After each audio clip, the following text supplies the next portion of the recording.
The learning objective for this lesson is to collect data to measure the acceleration of gravity. And to do this, we're going to follow in the great footsteps of the all-powerful and all-knowing Galileo Galilei. And contrary to what you may have been taught at some point, is he did not drop things off the Leaning Tower of Pisa to do this. Well, you know, who's to say? He may have done this, but that's not actually how he collected his data to get some actually pretty accurate results for the acceleration of gravity. What he actually did was he used these ramps that he constructed. This one is a model of one that you can find in his museum in Florence. I strongly recommend going, it's fantastic. And he made slopes that allowed balls to roll down, and in doing so, it slowed down the rate that it accelerated and made it much easier to measure. And he very cleverly, you can see on the different points on the slope, he's got these little bells. So as the ball rolls through, it dings on the bell. He's a very clever guy, great engineer. Now, I want to explain the physics of what's going on here, but I'm very conscious of the fact that we're going beyond the scope of the Year 10 syllabus. We're very much going into that Year 11 physics stuff. So if you are thinking about doing Year 11 physics, please try and follow along. But for those of you who aren't, or who aren't interested in clouding their minds with excessive knowledge at this point, feel free to tune out for a couple of minutes and you can watch the Dancing Chicken. We all know the chicken dance. Feel free to sing and dance along. For the rest of you, let's just quickly pay attention. What we've got here is we've got a little rolling device going down our slope. In this case, it's indicated with that little green dot. It has gravity acting on it. And what Galileo was smart enough to realize was that gravity had components. There was a component that was perpendicular to the slope and one that was parallel to the slope. And he realized that that parallel component was the component that was accelerating the ball down his slope. So there are a couple of measurements we can take and do this exact same experiment to get a value for gravity. So we can measure this angle here, the slope. And we know that there is a triangle made between the gravity and the horizontal plane, which is a right angle. So that must mean that that angle that we don't have there in that triangle is 90 minus theta. Now, if we look at the triangle made by the components of gravity, there is also a right angle between the blue and the white line. So that must mean that that angle between the yellow and the blue is theta. So that's very handy. So we can measure that angle of that slope, and now that triangle in there is an angle of theta. So just using a little bit of trigonometry now, we can say that that red component of gravity, the component that's parallel to the surface, the component that is actually causing the object to accelerate, is equal to g sine theta. Now, we're going to use a equation of motion that we do not need in Year 10. This is another Year 11 one. This is one of Newton's equations of motion. This is displacement equals ut plus half at squared, where u is our initial velocity and a is the acceleration, t is the time it takes to cover that displacement.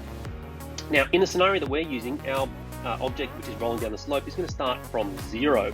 So that's really handy because that's now going to cross out that ut component, and we get left with s equals half at squared.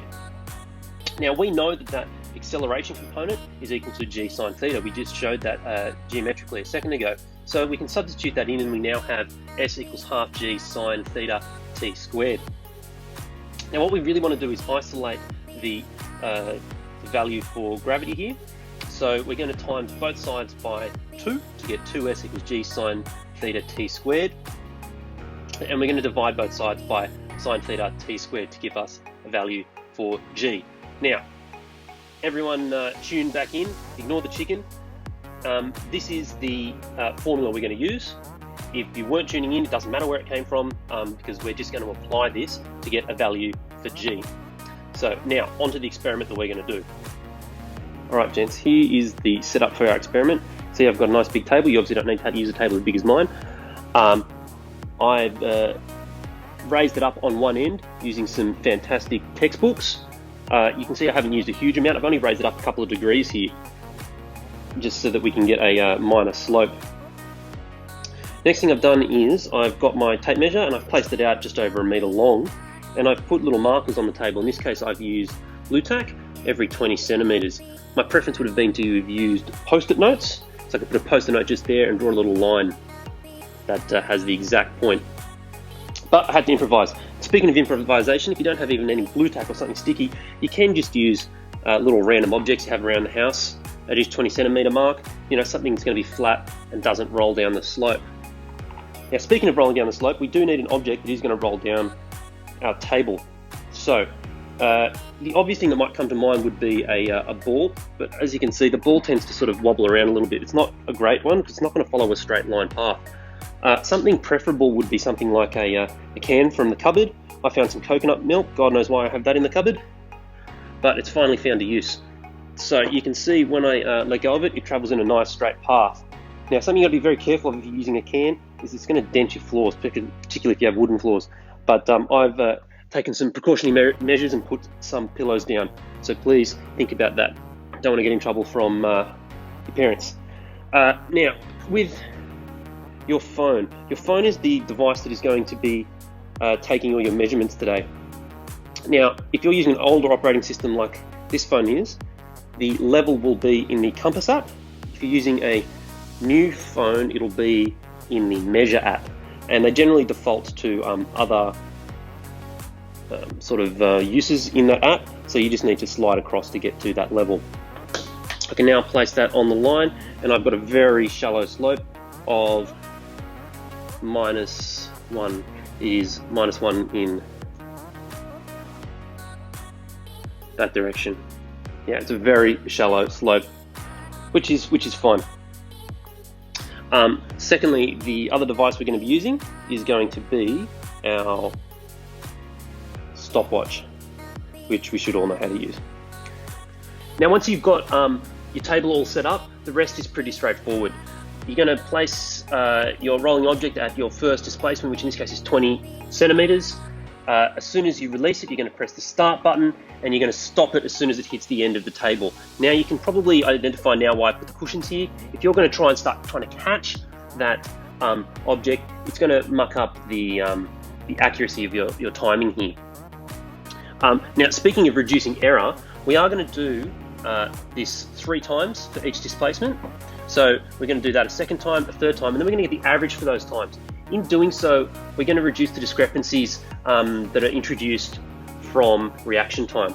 So we'll do 3 times for 20, 3 times for 40, and so forth, moving up the slope. So looking back at our formula that we previously determined, there are 3 variables on the right which we need to collect data for and put into our table. We've got a displacement, so those displacements, that's indicated by the S, they'll be our 0.2, which is the 20 centimeters, the 0.4, 0.6, 0.8, and 1 meter intervals. The theta there will be the angle that we calculate with the iPhone. That won't change throughout the experiment. And the time will be the increments of time that we measure with the smartphone. Now, I've taken the liberty of constructing a table for you, which you can download off Canvas off the same page. It's straightforward, so that all you need to do is put in the angle. That'll be the same angle the whole way through. Calculate your 3 times for the different ones. This one, I can probably put this one in for you now. In fact, you can do that as well. 0, 0, 0, but 0.2, and this already has a formula in it, so it will calculate the average for you. Notice these 2 are blank. We'll look at those 2 in the next lesson. So all you need to do is fill out this table, which you can download off Canvas.